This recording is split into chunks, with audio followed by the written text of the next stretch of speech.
Réunie à Libreville autour des orateurs de renom, la Convention des disciples de Christ a passé en revue l'ensemble des valeurs qui permettent d'affermir les fidèles, comme le recommandent les Saintes Écritures. Pour la première édition, il s'agissait en fait d'amener des orateurs en fait de renom pour bâtir avec des enseignements, pas seulement, mais avec un dépôt pour la vie des disciples, afin que ces derniers soient affermis, comme le dit la parole. Il faut bâtir et édifier le peuple afin qu'ils aillent de gloire en gloire.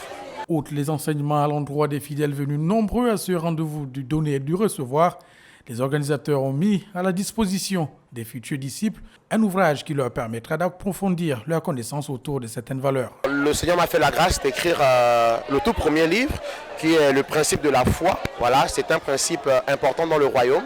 Nous avons parfois des gens qui parlent beaucoup de foi, mais dans l'exercice de la foi, ils n'ont pas vraiment de résultats. Et parfois, ils ne savent même pas comment exercer leur foi. Mais dans ce livre, nous trouverons comment exercer la foi afin de vivre une vie triomphante et victorieuse à tous égards. L'élévation vient de Dieu. Et pour ce faire, un bon disciple se doit d'observer un certain comportement. Ce que je retiens, c'est vraiment qu'en tant que disciple, il faudrait que nous puissions préserver notre cœur, car vraiment, lorsque le cœur est préservé, nous pouvons être agréables à Dieu, nous pouvons être des disciples fidèles, loyaux et obéissants comme le Seigneur le veut. Désormais outillés, les futurs disciples de Christ se doivent d'être des modèles dans la société en procédant à la propagation de ces valeurs, comme le recommande la Bible.